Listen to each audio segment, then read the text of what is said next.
हाँ तो भाई, क्या हाल है आप सभी के? चलिए अच्छे हैं।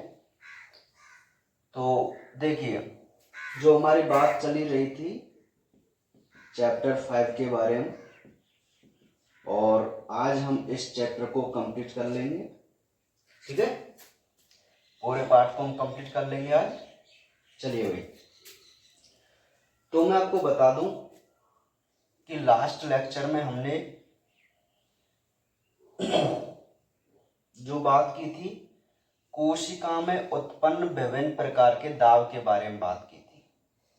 ठीक है, 3 प्रकार के दाब थे। सबसे पहला था परासरण दाब, जिसको हम ओपी कहते थे, परासरण दाब। सेकंड था स्फीति या वृत्ति दाब, और थर्ड था विसरण दाब, न्यूनता। ठीक है, यही 3 प्रकार के दाब थे जिनके बारे में हमने कल डिटेल से बात की थी। और लास्ट में जब हमने ये तीनों दाब पढ़े तो हमको एक समीकरण देखने को मिला। ये जो विसरण दाब न्यूनता है, इसको हम सक्शन प्रेशर भी कहते थे। यहां एक फॉर्मूला बनता है डीपीडी बराबर ओपी माइनस टीपी। ठीक है, ये तीनों दाबों में संबंध है। अगर बोर्ड एग्जाम में ये क्वेश्चन पूछ भी लिया गया है, क्या पूछा था कि विसरण दाब न्यूनता, परासरण दाब और स्फीति दाब में क्या संबंध है, उसका सूत्र लिखो। ठीक है, संबंध केवल, तो यही 1 नंबर में क्वेश्चन पूछ लिया गया था सबसे पहली साल में। तो डीपीडी बराबर क्या है, ओपी माइनस टीपी है। तो ये तीनों दाबों में संबंध है। समझ में आ गई बात? अगर वो आपसे तीनों दाबों में संबंध पूछे ना, तो फॉर्मूला यही बनेगा, डीपीडी बराबर ओपी माइनस टीपी। क्लियर है? चलिए, तो यहां से अब हम आगे बढ़ते हैं। तो एक बहुत मोस्ट क्वेश्चन आता है, और वह है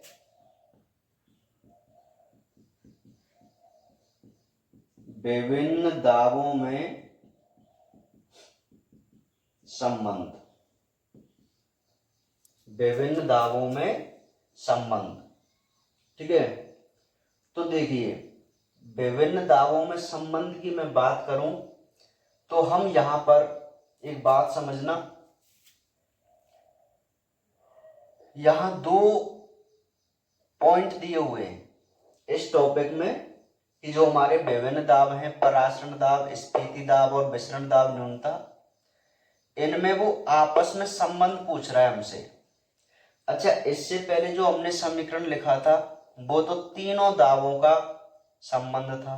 ठीक है, अब इसमें क्या है, वो एक कोशिका लेता है, एक कोशिका लेता है शिलत, जिसको हम फ्लैसिड सेल्स बोलते हैं, और एक कोशिका लेता है स्फीत, जिसको हम टर्गिड सेल्स बोलते हैं। बात मेरी ध्यान से समझो। वो ये कहना चाहता है कि भाई एक फ्लैसिड सेल जो होती है, उस सेल में इन दाबों में क्या संबंध होता है। दाब कौन से? वही हमारे 3 दाब। ठीक है, इसी प्रकार वो कहता है कि यदि कोई सेल टर्गिड फेज में हो तो उसके लिए क्या संबंध है तीनों दाबों में। ठीक है, तो आपको बात समझ में आ गई। यहां जो हम पढ़ेंगे वो इतना पढ़ेंगे कि शिलत कोशिका और स्फीत कोशिका, इन दोनों कोशिकाओं में विभिन्न दाबों में क्या संबंध होता है। देखो, अलग अलग संबंध हो जाएगा जो हमको देखने को भी मिलेगा। ठीक है भाई, चलिए मैं देख लेता हूं आपको क्लियर दिखाई दे रहा है। हाँ, चलिए भाई सुनिए। तो आपको टॉपिक समझ में आ गया, क्या चल रहा है टॉपिक? टॉपिक ये चल रहा है कि विभिन्न दावों में हम संबंध स्थापित करना चाह रहे हैं और किस उद्देश्य से कि हमारे पास दो प्रकार की कोशिका, एक तो फ्लैसिड और एक टर्गिड। तो वो ये कहना चाह रहा है कि भाई यदि आपके पास कोई स्लथ कोशिका हो तो उस स्लथ कोशिका में जो दाब हैं अपने तीनों, उनके बीच क्या संबंध होगा, है ना। इसी प्रकार वो कहता है कि आपके पास स्फीत कोशिका है तो उस स्फीत कोशिका के लिए क्या संबंध होगा, ठीक है। तो वही संबंध हमें देखना है भाई। चलिए, तो सबसे पहले हम बात करते हैं स्लथ कोशिका की। और मैं बता दूं कि फर्स्ट साल जो एग्जाम हुआ था, बोर्ड एग्जाम, उसमें से 3-4 नंबर के क्वेश्चन इसी टॉपिक से आए, मतलब अथवा में आए थे। 2 नंबर का क्वेश्चन था लेकिन वो अथवा में आए थे, 2 क्वेश्चन आए थे, ठीक है, इसी टॉपिक से, मतलब संबंध वाले टॉपिक से, ठीक है भाई। चलिए, तो देखो फर्स्ट हम बात करते हैं मतलब स्लथ कोशिका की। तो हम यहाँ थ्योरी लिखते हैं, यदि स्लथ कोशिका होती है तो उसका स्फीति दाब 0 होता है।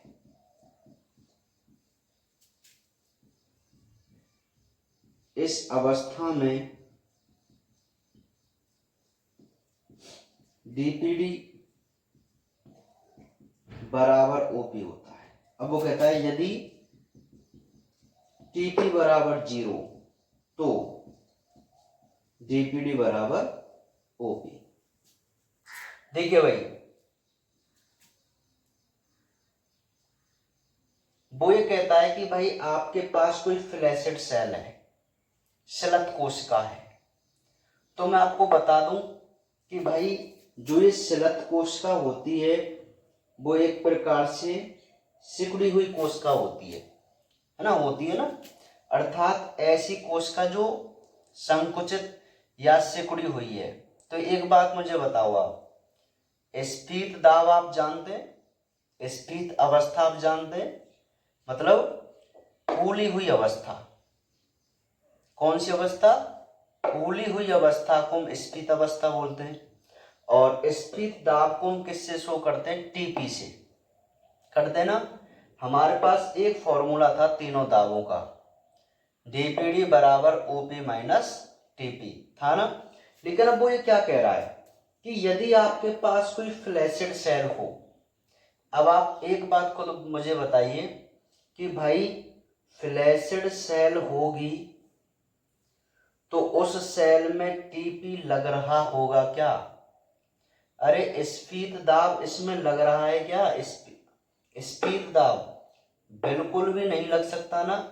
क्यों नहीं लग सकता? क्योंकि ये सेल जो है वो फ्लैसिड अवस्था में है और ये बिल्कुल भी फूली हुई नहीं है।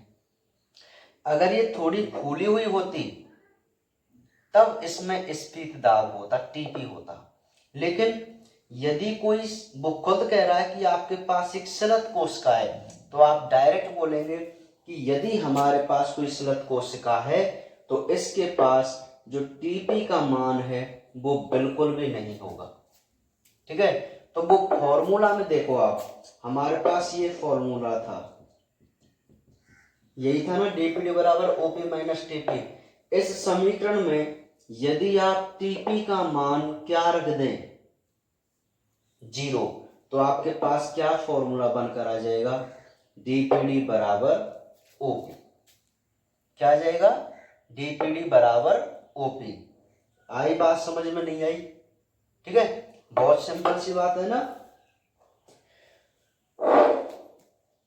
तो फ्लैसिड सेल के लिए आप विभिन्न दाबों में जो संबंध है वो पता चल गया, क्या संबंध होता है।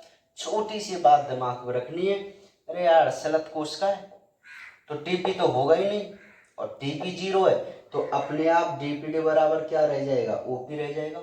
यही इसका संबंध है। विभिन्न दाबों में जो संबंध है ना फ्लैसिड सेल के लिए, वो इतना ही आएगा, डीपीडी बराबर ओपी। क्यों आएगा? क्योंकि फ्लैसिड सेल का जो टीपी है वो कैसा होता है? 0 होता है। क्लियर है बात? कोई दिक्कत नहीं है। चलिए नेक्स्ट हम बात करते हैं स्फीत कोशिका के लिए, ठीक है, सेकंड। तो सेकंड में ये क्या कहता है कि यदि इस कोशिका को, अब इस कौन सी जो शरत कोशिका थी, इस कोशिका का मतलब शरत कोशिका, कोशिका को अल्प पराशरी विलयन में रखें तो जल के अणु इसमें प्रवेश करते हैं जिससे टीपी का मान बढ़ने लगता है तथा ओपी का मान कम होने लगता है। जब ये पूर्ण स्फीत हो जाती है तो अच्छा यहां मैं एक बात बता दूं, ओपी का मान कम होने लगता है और डीपीडी का भी कम होने लगता है ना, तो डीपीडी 0 हो जाती है तब टीपी बराबर ओपी होते हैं। तो यदि डीपीडी बराबर 0 तो ओपी बराबर टीपी। सुनिए भाई, ये सेकंड है जो कि बहुत इंपॉर्टेंट भी है और बहुत सिंपल भी है, थोड़ा सा दिमाग लगाना है आपको। अच्छा मैं आपको बता दूं कि मैं जो थ्योरी लिख रहा हूं वो बिल्कुल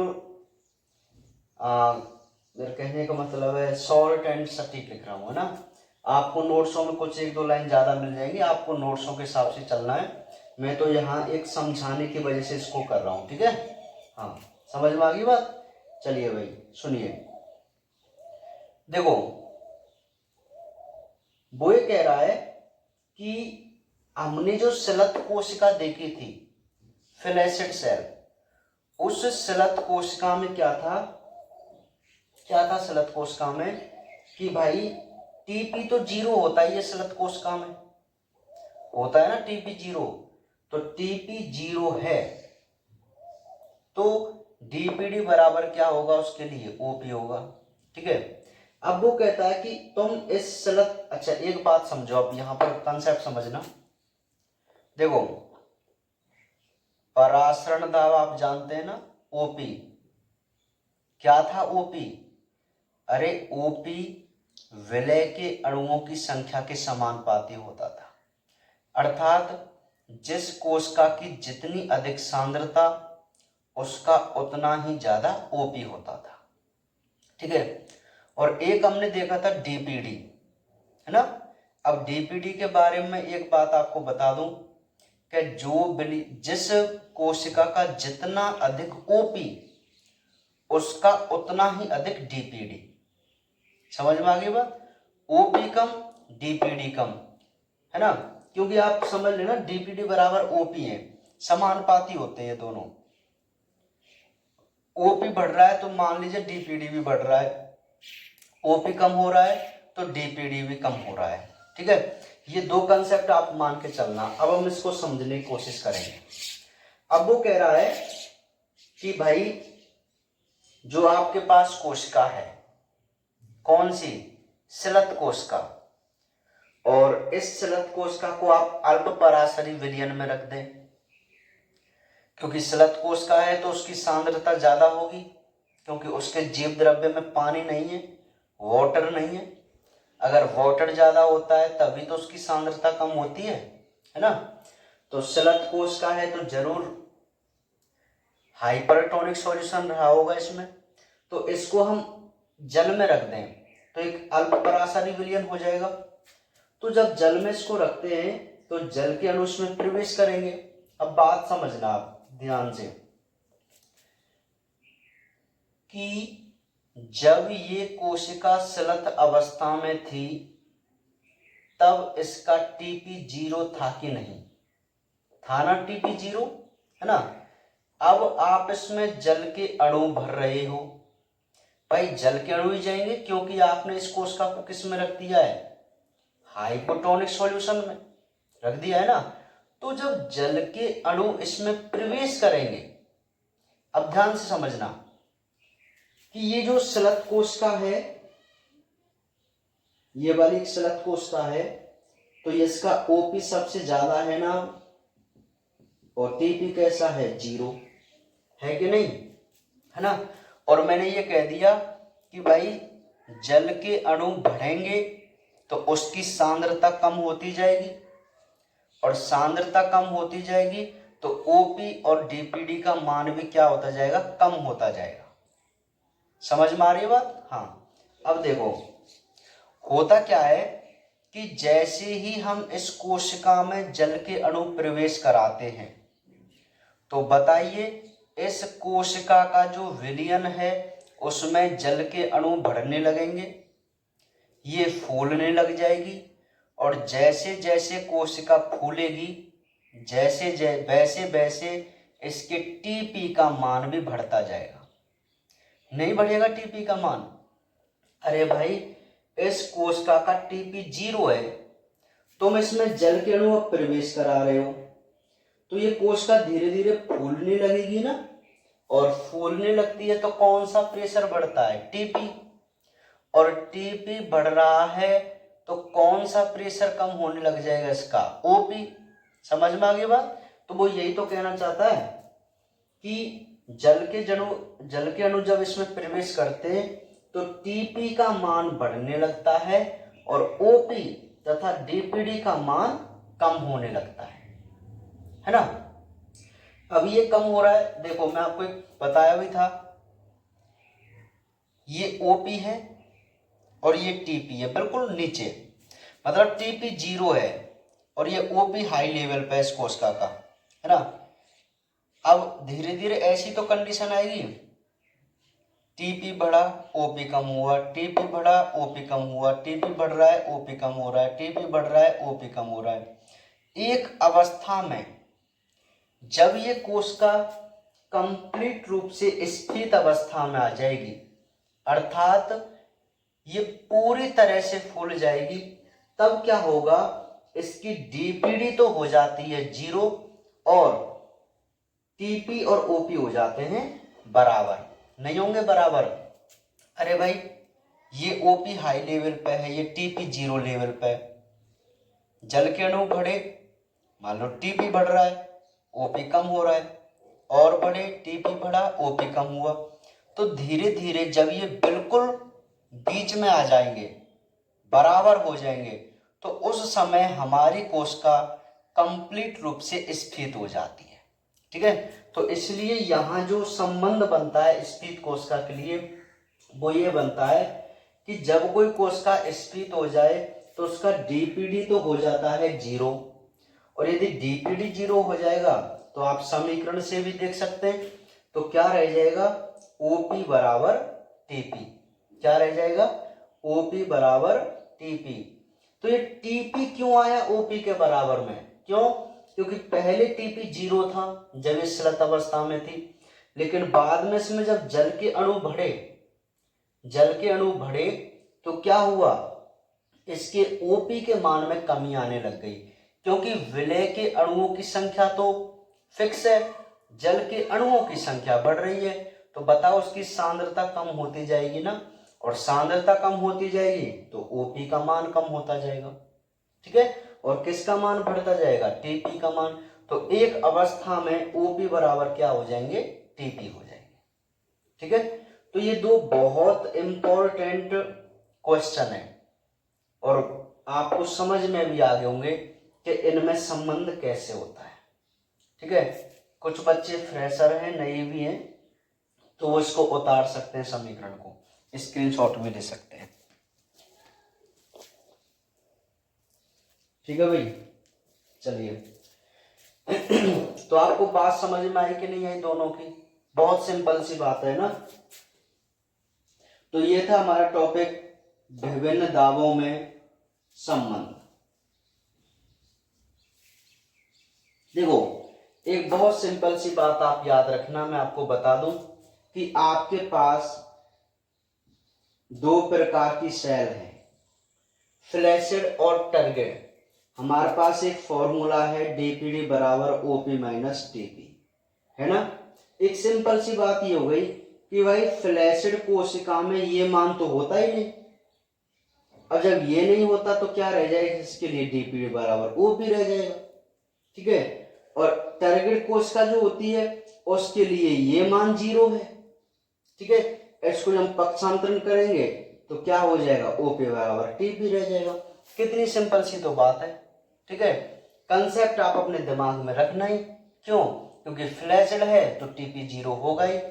स्पीड की बात करें तो आप सोचेंगे यार सर पहले ये शिलत अवस्था में थी तो टीपी 0 था, जब हमने इसको अल्पपराशरी में रखा तो जल के अणु उसमें प्रवेश करने लग गए, और जल के अणु जब इसमें प्रवेश करने लग गए तो इसका ओपी कम होने लग गया, टीपी बढ़ने लग गया, और जब एक कंप्लीट स्थिति हो जाएगी तो ओपी बराबर टीपी हो जाएंगे। देखो एक बात बताओ, क्या इसका ओपी कभी शून्य हो सकता है क्या इस कोशिका का? नहीं होगा। क्यों नहीं होगा? अरे भाई इसमें सॉल्यूट के कण मिले हुए हैं, अभी कोशिका का ही तो विलयन था, तो इसमें विलय के अणु खत्म हो जाएंगे क्या कभी? और जब तक विलय के अणु नहीं होंगे तब तक उसका ओपी बना रहेगा, ठीक है। तो ओपी बराबर टीपी हो जाता है, ओपी कम नहीं होता कभी भी टीपी से, ठीक है। हाँ तो ये दो बात आप जरूर याद रख लेना ना। चलिए तो ये बात आपको समझ में आ गई। इसके बाद हमारा जो नेक्स्ट टॉपिक है वो भी बहुत इंपॉर्टेंट है, जिसको हम जल विभव अवधारणा बोलते हैं, water potential hypothesis. Water potential hypothesis, ठीक है। जल विभव अवधारणा, वाटर पोटेंशियल हाइपोथेसिस, ठीक है भाई। जल विभव अवधारणा, तो देखते हैं जल विभव अवधारणा क्या है। तो मैं आपको बता दूं, यह है अवधारणा श्लीटियर तथा टायलर ने प्रस्तुत की। पहली बात तो यही याद रखना कि ये जो अवधारणा दी थी वाटर पोटेंशियल वाली, यह श्लीटियर तथा टायलर ने प्रस्तुत की थी, ठीक है। नेक्स्ट पॉइंट, थर्मोडायनामिक्स के अनुसार प्रत्येक घटक में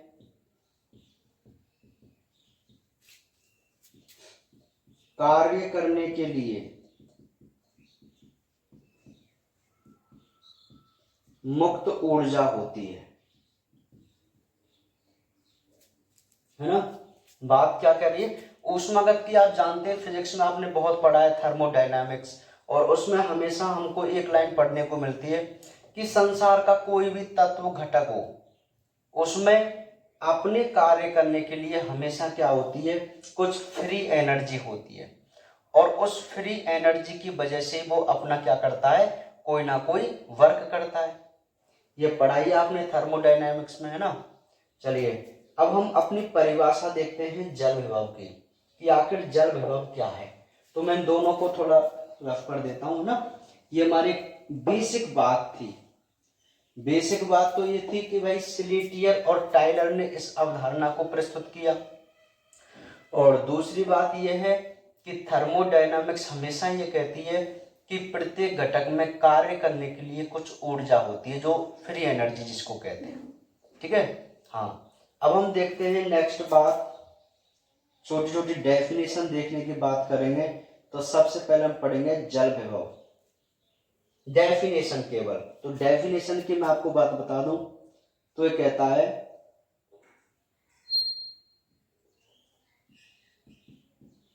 शुद्ध जल का जल विभव हमेशा उच्च होता है। ठीक है, तो एक परिभाषा बनती है शुद्ध जल के अणु तथा कोशिका के विलयन में उपस्थित जल के अणुओं के बीच मुक्त ऊर्जा के अंतर को जल विभव कहते हैं। इसे साइन से प्रदर्शित करते हैं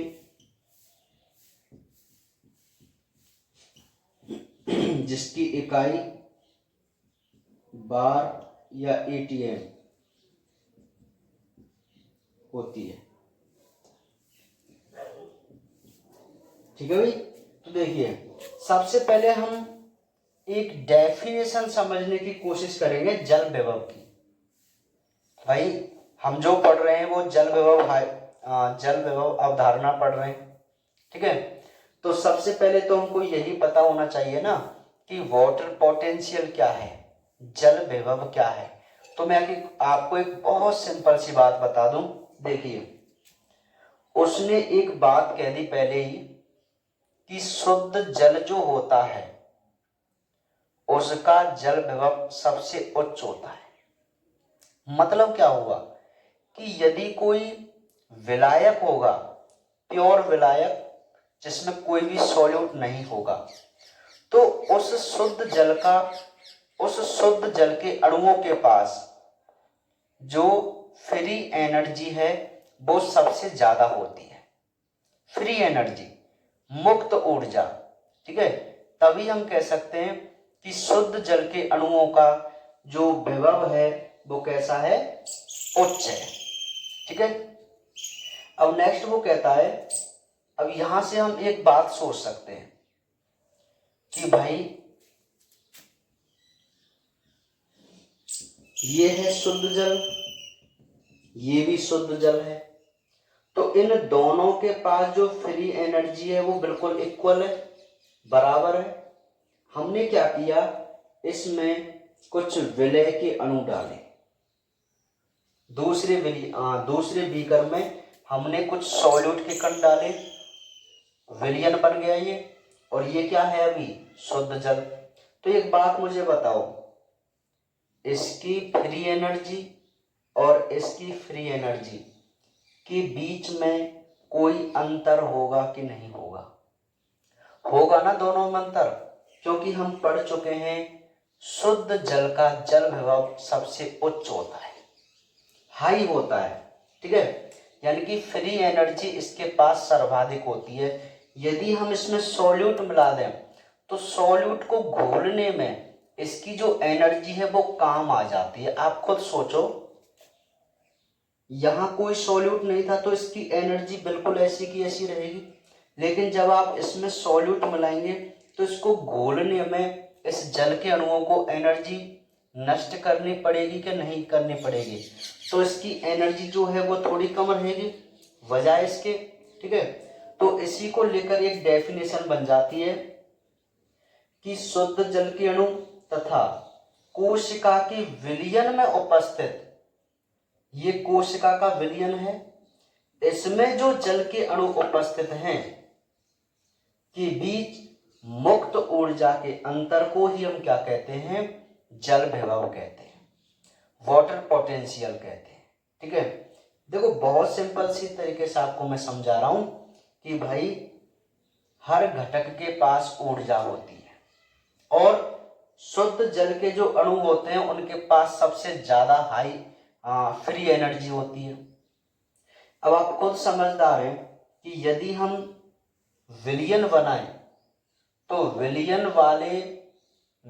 में जो जल के अणु होंगे उनके पास फ्री एनर्जी हमेशा प्योर जल के अणुओं से कम होगी। तो इन दोनों के बीच में जो अंतर आएगा उस अंतर को ही हम क्या बोल देंगे, जल विभव बोल देंगे। ठीक है, तो ये तो एक छोटी सी परिभाषा हो गई जल विभव की। समझ में आगे बात नहीं आई? ठीक है, अब इससे क्या हुआ, इसको हम साई से शो करते हैं, जल विभव को साई से, और मुख्य रूप से साई डब्लू से। डब्लू का मतलब वाटर है ना, तो साई से इसको शो किया जाता है और इसकी जो यूनिट होती है वो बार या एटमॉस्फेयर होती है, एटीएम होती है। ठीक है, वायुमंडल। समझ में आ गई बात? तो ये भी आप बात याद रखना कि जल विभव की जो यूनिट है वो क्या होती है, तो बार या एटीएम होती है। और छोटे से शब्दों में आप इसकी परिभाषा को याद रखना।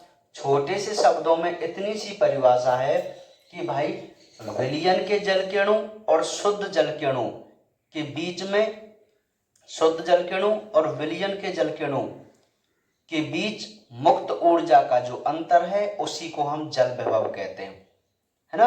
और हमको पता है इन दोनों के बीच मुक्त ऊर्जा में क्या हो रहेगा, अंतर रहेगा हमेशा, तो उसी को हम क्या बोल देंगे, जल विभव बोल देंगे। ठीक है, अच्छा, अब ये तो बात हुई जल विभव की। अब मैं आपको बता दूं कि जल विभव अवधारणा एक लॉन्ग क्वेश्चन है। अब इस लॉन्ग क्वेश्चन के बीच हम 4 परिभाषा पढ़ते हैं, जिनमें से 3 परिभाषा हमारी बहुत मोस्ट है, और वो तीनों चारों परिभाषा मिलकर हमारे पूरे इस टॉपिक का निर्माण करती हैं, बनाती हैं, है ना। तो अभी मैंने सबसे पहले जो डेफिनेशन पढ़ी है वो पढ़ी है जल विभव। अब सेकंड है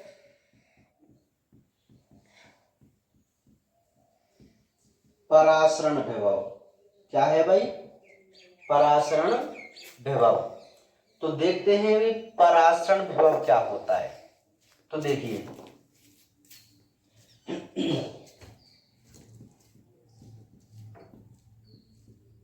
शुद्ध जल के अणु का परासरण दाब निम्न होता है। ठीक है, लेकिन जल विभव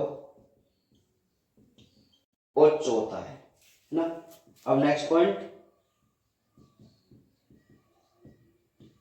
शुद्ध जल के अणु में विलय मिलाया जाए तो इसके जल विभव के मान में कमी आती है तथा ओपी बढ़ता है। अतः किसी विलयन का ओपी उसके जल विभव के कम होने का सूचक होता है। इसे ही परासरण विभव कहते हैं। ठीक है, देखिए भाई, जो परासरण विभव की डेफिनेशन है वो तो केवल यही है, यही इसकी परिभाषा है। ठीक है, किसकी, परासरण विभव की। अब ये जो ऊपर की जो मैंने बात लिखी है ये केवल आपको समझाने के लिए लिखी है, आपको इनसे ज्यादा कोई लेना देना नहीं है, केवल आपको समझना है। देखिए, वो ये कहता है, इन बातों को हम जानते भी हैं क्या, कि शुद्ध जल के जो अणु होते हैं उसका ओपी बिल्कुल कम होता है परासरण दाब, क्योंकि मैंने बताया परासरण दाब तो विलयन का ज्यादा होता है ना। और हमने ये भी तो पढ़ा कि जो जल विभव होता है वो केवल शुद्ध जल के अणुओं का ही हाई होता है और विलयन का कम होता है। नहीं है आपको ये बात समझ में? अरे भाई ओपी विलयन का ज्यादा, शुद्ध जल के अणुओं का कम। जल विभव शुद्ध जल के अणुओं का ज्यादा, विलयन का कम, है ना। अब वो कहता है कि यदि हम शुद्ध जल के अणु में विलय मिलाएं, आपके पास शुद्ध जल के अणु हैं और आप उसमें सॉल्यूट मिलाएं, है ना भाई, ये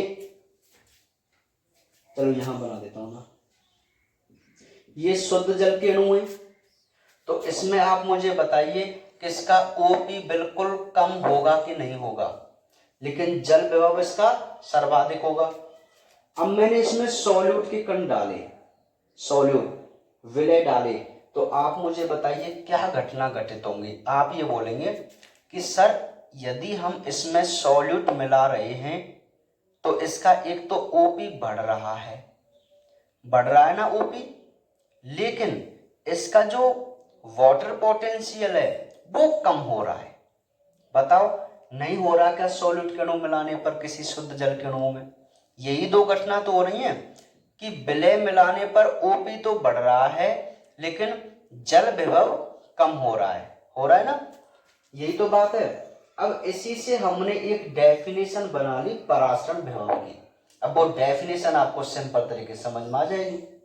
वो कहता है कि यदि किसी विलयन का ओपी तो भाई विलयन में ही होता है, तो किसी विलयन का ओपी उसके जल विभव के कम होने का सूचक होता है। बात समझो, बहुत सिंपल सी बात है। वो ये कहना चाह रहा है कि भाई चलो मैंने आपसे एक बात कही कि लालाओ ये कोई विलयन है ना, और मैंने कहा कि भाई इसका ओपी बहुत ज्यादा है। चलो मैंने एक बात कहा लालाओ ये विलयन है और ये बहुत ज्यादा सांद्र विलयन है, अति सांद्र विलयन है, तो आप तुरंत बोलेंगे सर यदि ये हाइपरटोनिक सॉल्यूशन है तो इसका ओपी है ज्यादा, और यदि इसका ओपी ज्यादा है तो इसका जल विभव है उतना ही कम। ठीक है, तो एक बात आप नोटिस कीजिए, क्या किसी विलयन के ओपी से आप उसके जल विभव के मान के बारे में बता सकते हैं? नहीं बता सकते? बता सकते हैं ना। तो अर्थात इसको मैं इस प्रकार मोड़ दूं इस परिभाषा को कि भाई किसी विलयन का ओपी उसके जल विभव के कम होने का क्या होता है? सूचक होता है। क्या होता है? सूचक होता है। तो इसी को हम क्या बोलते हैं? परासरण विभव बोलते हैं। क्या बोलते हैं भाई? परासरण विभव बोलते हैं। तो आपको सेकंड डेफिनेशन समझ में आ गई परासरण विभव की क्या है। बहुत सिंपल सी बात है परासरण विभव के बारे में, है ना। बहुत सिंपल है ना कि किसी विलयन का ओपी उसके जल विभव के कम होने का सूचक होता है, इसे ही परासरण विभव कहते हैं। आपसे यही डेफिनेशन पूछी जाएगी कि परासरण विभव क्या है, तो आपको सिंपल सी यही परिभाषा लिख देनी है। अब इसका मतलब आप समझेंगे इन दोनों पॉइंटों से। ठीक है, अरे दिमाग में छोटी सी बात याद रखो कि शुद्ध जल का जल विभव ज्यादा और विलयन का ओपी ज्यादा। ठीक है, अब इसी से आपकी ये डेफिनेशन बन के आ जाएगी। आप बोलेंगे कि यदि किसी विलयन का जितना अधिक ओपी है उसका उतना ही कम जल विभव है, तो आप इसको ऐसे लिख सकते हैं ना कि किसी विलयन का ओपी उसके जल विभव के कम होने का क्या होता है? सूचक होता है। बस इसे ही परासरण विभव कहते हैं। ठीक है, तो बहुत सिंपल सी डेफिनेशन है ना। चलिए अब नेक्स्ट जो हम बात करते हैं थर्ड डेफिनेशन, और वो है दाब विभव। क्या है? दाब विभव। देखो हमारा एक ही टॉपिक चल रहा है जल विभव अवधारणा, और इसमें हमने मुख्य रूप से 4 परिभाषाएं पढ़नी है, जिनमें से 3 बहुत इंपॉर्टेंट है। सबसे पहली जल विभव, दूसरी है परासरण विभव और तीसरी है दाब विभव। अब दाब विभव से पता चल रहा है कि यहां पर कोई दाब के कारण, ठीक है, तो ये कहता है, एक मैं शॉर्ट में यहां लिखता हूं, ये कहता है यदि कोशिका को चीनी के सांद्र विलयन में रखा जाए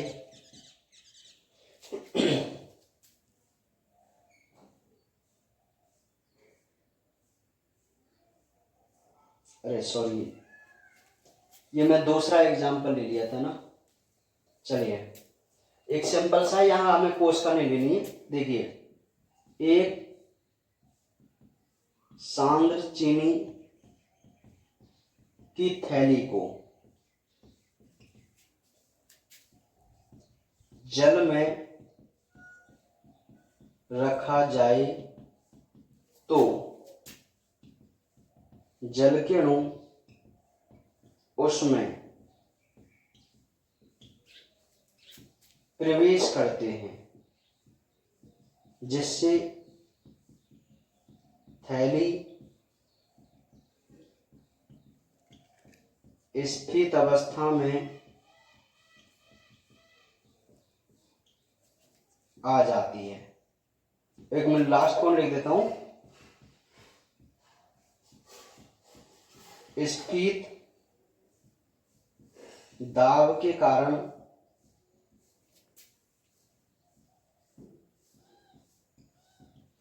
जल विभव के मान में जो परिवर्तन होता है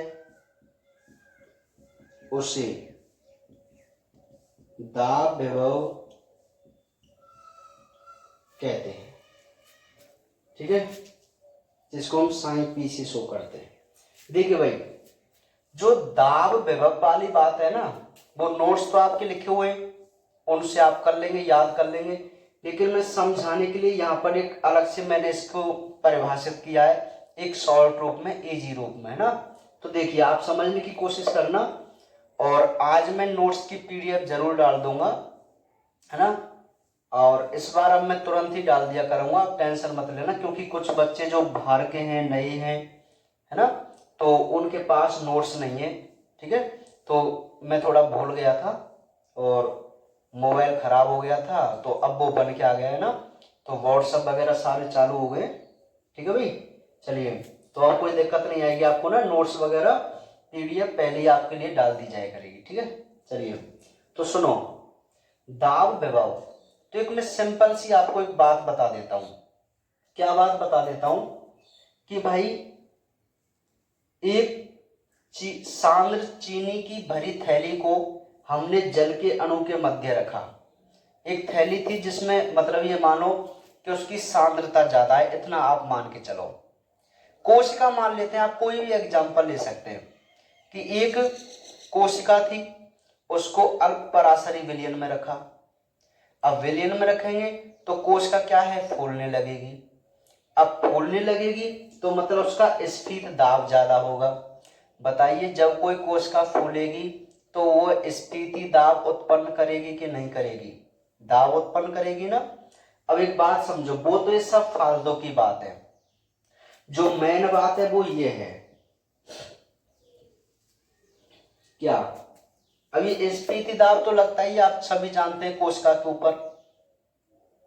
अब कब लगता है ये भी आपको पता है, लेकिन इससे क्या वो बात निकालना चाह रहा है, वो ये कहता है कि यदि कोई सलत कोशिका थी पहले, तो उसका ओपी ज्यादा था, टीपी कम था, और जल विभव भी कैसा होगा, बिल्कुल कम, क्योंकि सलत कोशिका में सांद्रता ज्यादा होगी, तो ओपी तो होगा उसका हाई और जल विभव होगा कम।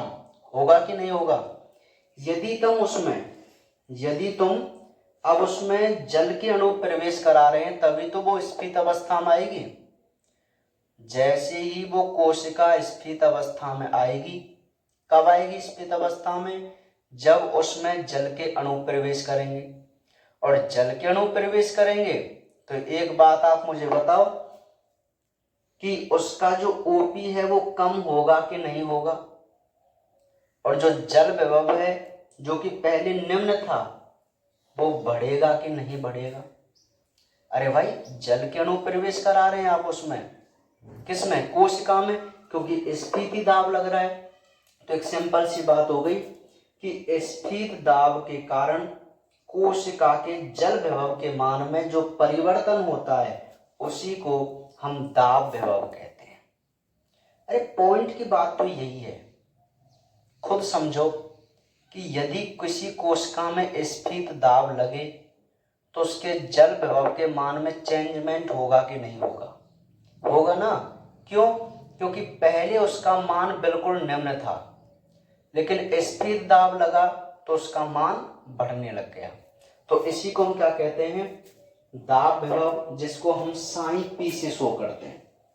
ठीक है, तो ये थे हमारे 3 प्रकार के विभव, जल विभव, परासरण विभव और दाब विभव। और एक है मैट्रिक्स विभव, जो कि बिल्कुल भी इंपॉर्टेंट नहीं है। मैट्रिक्स के द्वारा जो विभव उत्पन्न किया जाता है, दाब लगता है, उसी को मैट्रिक्स विभव कहते हैं, बिल्कुल भी इंपॉर्टेंट नहीं है। आप तीनों को ही पढ़ना, ठीक है।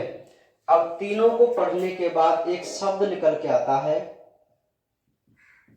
जल विभव,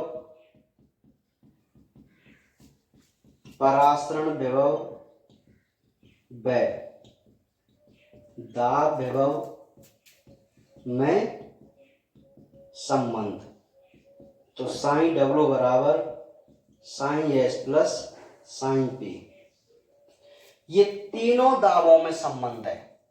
वो तो परासरण दाब और उसमें संबंध था, विसरण दाब न्यूनता में, लेकिन ये विभव का संबंध है।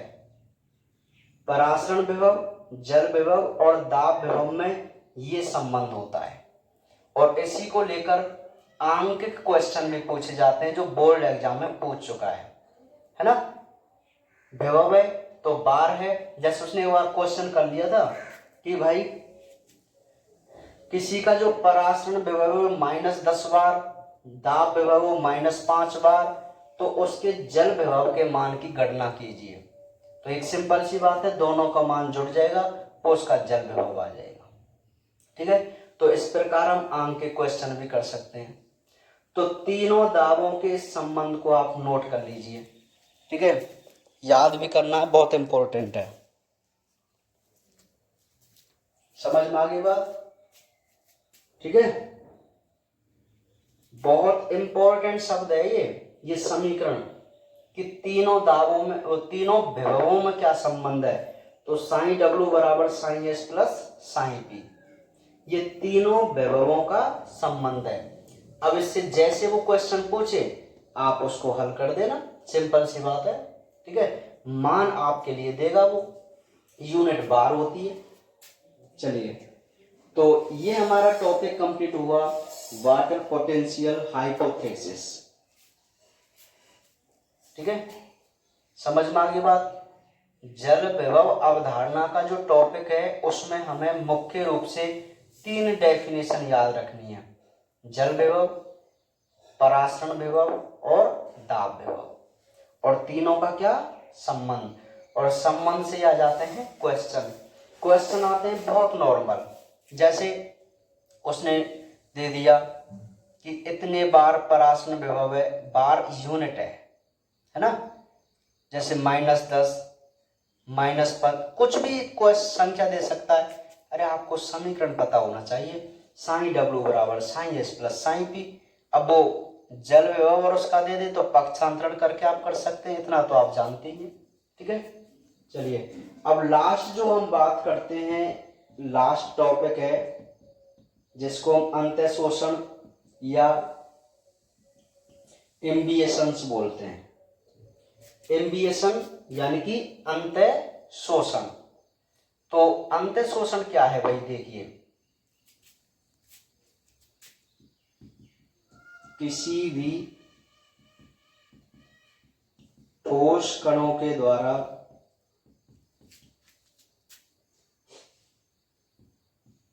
द्रव को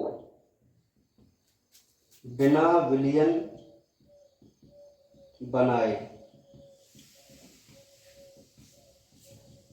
अवशोषित करना अंतःशोषण कहलाता है। ठीक है, मतलब कोई भी ठोस कण किसी द्रव को बिना सॉल्यूशन बनाए उसको डायरेक्ट ही एब्जॉर्ब कर लें, उस घटना को हम अंतःशोषण कहते हैं। कहने का मतलब समझो, ये लकड़ी है ना, इस लकड़ी को आप पानी में डालिए तो ये लकड़ी क्या करती है, इस द्रव को बिना विलयन के डायरेक्ट ही क्या कर लेती है, एब्जॉर्ब कर लेती है। तो इस घटना को आप क्या बोलेंगे, अंतःशोषण बोलेंगे।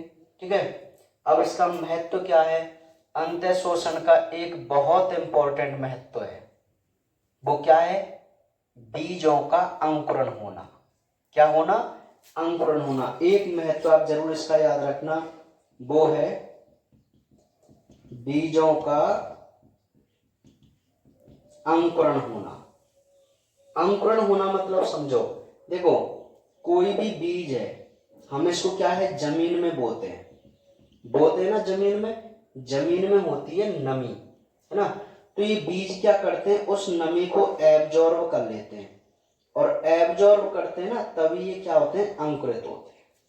तो अंतःशोषण की घटना से ही जो हमारे बीज होते हैं वो अंकुरित होते हैं। ठीक है, एक बहुत सिंपल सा टॉपिक है अंतःशोषण, है ना। आप इतना समझो कि किसी भी पदार्थ का, द्रव का अवशोषण करना अंतःशोषण कहलाता है, वो भी ठोस कणों के द्वारा। ठीक है, जैसे लकड़ी है, उसके पास ठोस कण होंगे, ये है, इसके पास भी ठोस कण होंगे, बीज के पास, क्योंकि इसके पास कोशिका भित्ति है। ठीक है, तो ये हमारा चैप्टर 5 कंप्लीट है। यदि आपको किसी टॉपिक में दिक्कत है तो कमेंट बॉक्स में मुझे बता सकते हैं, मैं इसको कल रिवाइज भी करा दूंगा। ठीक है, तो कल हम बात करेंगे अब चैप्टर नंबर 6 के बारे में। ठीक है।